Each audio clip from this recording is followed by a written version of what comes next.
केंद्रीय जल शक्ति मंत्री गजेंद्र सिंह शेखावत ने भोपाल में रविवार को प्रेस कॉन्फ्रेंस आयोजित की।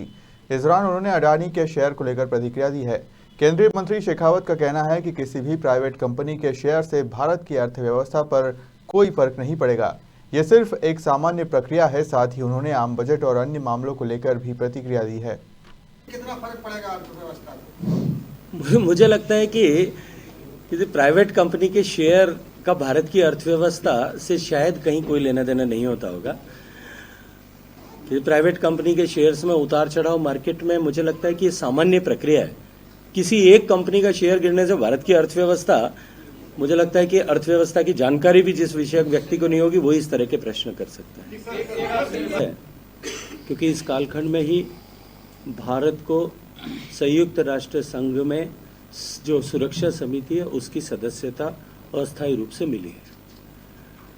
मित्रों, ऐसे महत्वपूर्ण समय में जब दुनिया की सारी अर्थव्यवस्थाएं कोविड की आपदा के बाद चुनौती से गुजर रही थी, चुनौती के काल से गुजर रही थी, और सभी देशों की, या मैं कहूं कि सभी बड़ी अर्थव्यवस्थाओं को अपनी रफ्तार को बनाए रखना अपने आप में एक चुनौती बनी है, उस समय में भारत का दुनिया की सबसे तेजी से बढ़ती हुई अर्थव्यवस्था के रूप में वापस स्थापित होना और साथ साथ में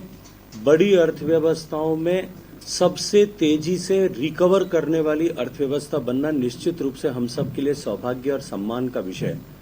और इसके लिए माननीय प्रधानमंत्री नरेंद्र मोदी जी का आर्थिक प्रबंधन, उनका सतत मार्गदर्शन और एक दूरदृष्टि की सोच के साथ जिस तरह से उन्होंने एक व्यापक देश के हितों में निर्णय लिया और सारे देश के सभी समाज के वर्गों को एक साथ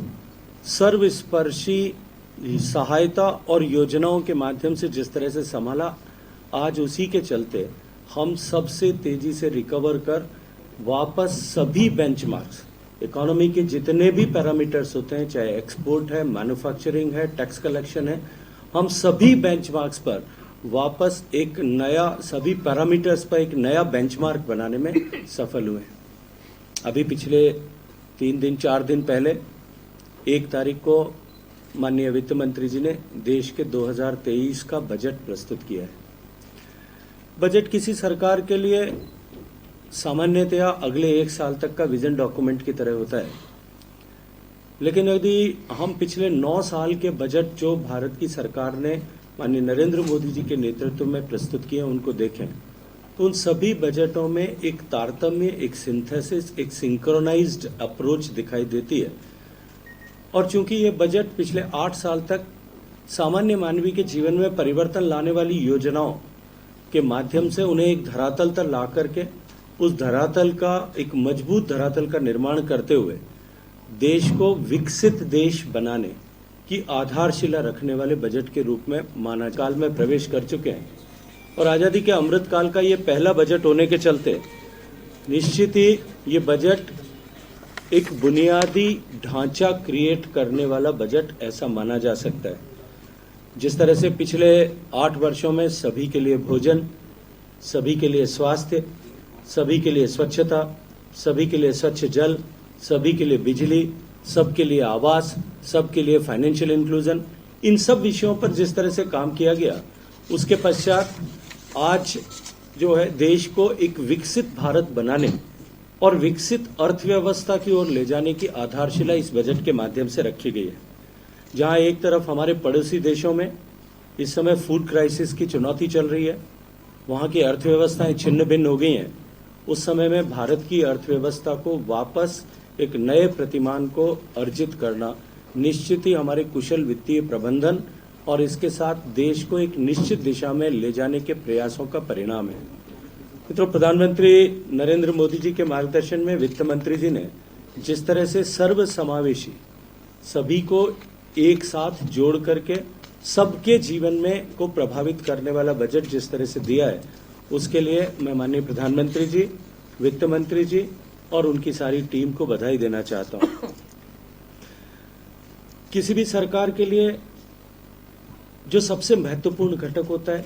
और विशेष रूप से भारत के दृष्टिकोण से अगर देखें तो मध्यम वर्ग जो है वो सबसे महत्वपूर्ण घटक है। सरकार के लिए ऐसे समय में जब एक तरफ सरकार के ऊपर अर्थव्यवस्था की गति को बनाए रखने और अर्थव्यवस्था की को और अधिक सुदृढ़ करने के लिए ऐसे रिसेशन के समय में सामान्य इकोनॉमिक सिद्धांत के अनुरूप सरकार को निवेश करना होता है। तब एक तरफ जहां सरकार ने 10 लाख करोड़ रुपए का इंफ्रास्ट्रक्चर में निवेश करने का निर्णय लिया, इसी के साथ साथ में इंफ्रास्ट्रक्चर से जुड़ी हुई अन्य परियोजनाओं को स्ट्रेंथन करने के लिए उस दिशा में निवेश का कमिटमेंट भी एक्सप्रेस किया। लेकिन रिसेशन के समय में एक तरफ सरकार को निवेश बढ़ाना था, लेकिन दूसरी तरफ सरकार ने सामान्यतः जो अप्रोच होती है कि निवेश के साथ साथ में सरकारें टैक्स को भी बढ़ाती हैं, लेकिन उसके विपरीत सरकार ने मध्यम वर्ग को राहत देते हुए बहुत दिनों से जिस विषय का इंतजार था उस विषय को पूरा करते हुए, उस मांग को पूरा करते हुए आयकर में छूट की सीमा को 5 लाख से बढ़ा करके नई कर प्रणाली में 7 लाख तक किया है। तो दोनों तरह की राहत देश को प्रदान करना, एक तरफ जब इंफ्रास्ट्रक्चर पर निवेश सरकार करती है तो इकोनॉमिक्स का सिद्धांत ये कहता है कि 1 रुपया जो सरकार निवेश करती है